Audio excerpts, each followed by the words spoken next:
information on more documentation, please contact us. And you can reach us at our studio line at 856-426-8391 for any kind of tips, documents, or anything like that. Carl, go ahead. I don't want to waste up too much time. Go. That's okay. Listen, to further that, folks, if you are in any of the former colonies and you are near the archives, please take a cruise down there, look through the books in the period starting in 1811 and ending in, I would say December of 1812. Anything that you can find relating to the 13th Amendment, the original 13th Amendment, get certified and get them to either myself at riseupforamerica.com, and that's P. Revere at riseupforamerica.com, or I've got another site which is Your Live Network TV, which is yln.tv, Carl at yln.tv.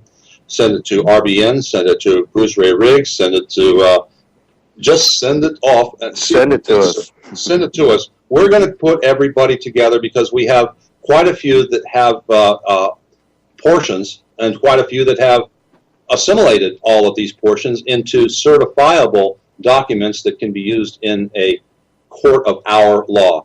Qualifier is our law, okay? No more can we put up with what they're calling their law, because that is not what was guaranteed to us under the Constitution for the continental United States. We were guaranteed a constitutional republic. We were guaranteed common law. We deserve nothing less, but by virtue of our inability to hold them to the letter of the law, which is the Constitution for the United, with a lowercase u, States of America, until we get everybody back there to the de jure status, the real, legal, lawful status, we're going to remain in a heap of trouble. Ever since the Lieber Code was introduced by Lincoln, we have been living in a state of soft martial law that no one has been able to recognize, because the esquires of this world have done a marvelously stupendous job of pulling the wool over your eyes and keeping you and me and everybody else completely in the dark as they work their little magic, weave their little spells, and exert their craft to the max, to our detriment. Mind control. 300,000 people incarcerated in 1972. And today, due to the wonderful, wonderful job that they're doing, we have over 2.3 million people occupying for-profit jails, making all of the former and politicians, former judges and attorneys and politicians, a heap of money in that little-known group called the CCA, Correction Centers of America. And your stockbroker doesn't tell you about that one now, do they? It's one of the only true money makers out there. It pays to jail people. They figured it out, and now your sons, your daughters, maybe even your mother and father are at risk of being another number in that jail. But we are going to fight that tooth and nail. There is a plan that Jim Porter and I have put together that I'm going to be working with Tom when he gets his stuff down here to Georgia. Unless, of course, Tom, I'm working on getting this done before that happens. But if I have to wait for you, I will, because finding men of courage and conviction to stand with you in this fight it's a tougher job than I thought. It really is. And I'm not going to ask much. They don't know. They suffer from a lack of knowledge, my brother. They do, and they suffer from the fact that they don't understand the very document that is there to protect us. And I don't care if you're talking about the corporate Constitution of the United Capital States of America or the de jure continental Constitution for the United lowercase u States of America. Now, Carl, I want to mention something, because there's going to be some people that are going to listen to this podcast, I know for a fact, by the way, because I know exactly who they are, they're of the opinion, and I say opinion because what they put out in their documents is rubbish, There are these domestic terror documents that warn people that those who believe that the United States went bankrupt, that believe that, not that know that because it's a fact, but who believe that, and those who discuss sovereignty and all of these things are now domestic terrorists. And I would like to actually, I've been arguing against that position, but after I actually really sat down and thought about it and realized what entity is stating that we are domestic terrorists,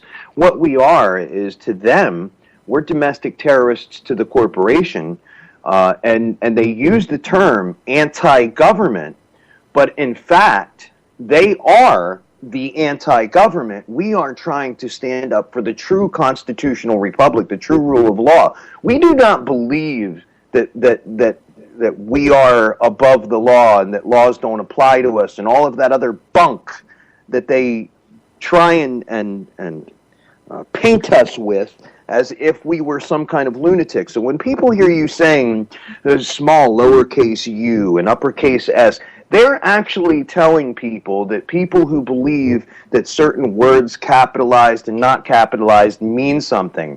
These are tinfoil hat-wearing kooks. It's law. My father was a judge who presided over 2 million cases in the state of New Jersey.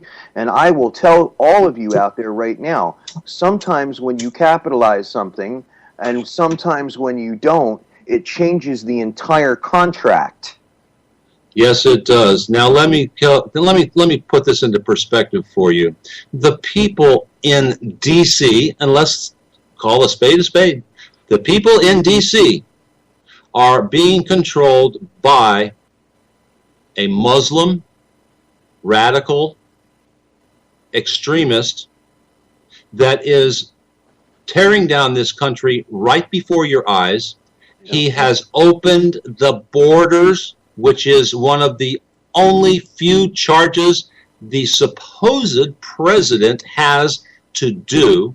And instead of closing them and securing them, he opens them. That's an open act of treason. So, folks, you tell me who the real terrorists there are here. You tell me who the terrorists are when we find out, and it is now part of court record that, oh my goodness, he, the Muslim in charge, ordered the release and detonation of nuclear bombs in South Carolina. Do you understand this, the implications here?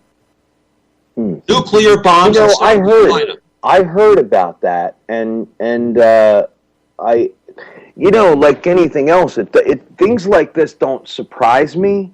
But at the same time, how do we know that this? I'm not standing up for Obama. I just want to be clear here. But this was something that it's one of those situations where Boston, I can show you evidence, and Sandy Hook, I can even show you some evidence of real scumbaggery. What can you? I don't know about that. Can you please tell me more about that? Share that with us. Sure, I can. 3 days prior to the alleged detonation, Lindsey Graham came on and warned America and the South Carolina people of an imminent nuclear explosion.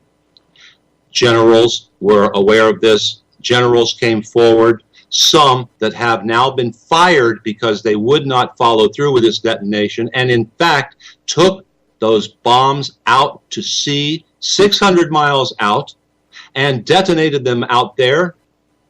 And there are seismic readings to confirm each and everything that I'm saying. There are court documents to confirm each and everything that I'm saying. Folks, our president wanted to nuke South Carolina. Now, I don't know about you, but that kind of pisses me off.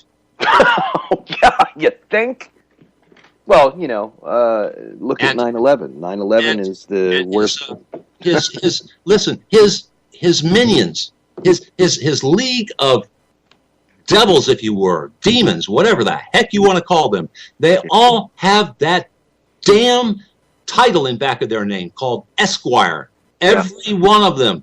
They are all over Washington, D.C. They are in Congress. They are in every level of the White House, of the Supreme Court. They are in every level of the judiciary. They own the judiciary. They own you because they can arrest you at any given moment for anything they so desire, because they've got a million different laws that they've created just for that purpose.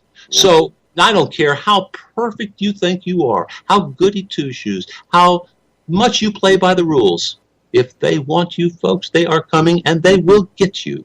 It's as simple as that. I have watched my friends, I have watched people that have been in the fight be absolutely taken out, put in jail, and we cannot do a damn thing about it, except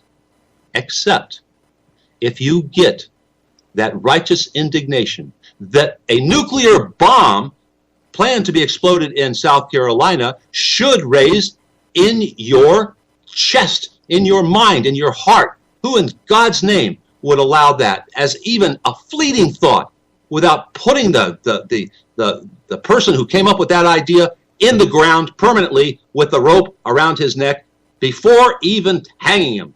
I'm sorry, but these people need to be taken out systematically, and these are the terrorists.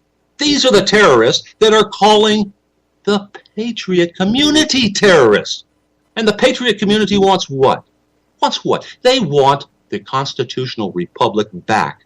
They want it back because they have this silly notion that they would prefer to live in a constitutional republic where you have freedom and liberty, where you have justice, where you have all of the rights guaranteed in the Bill of Rights.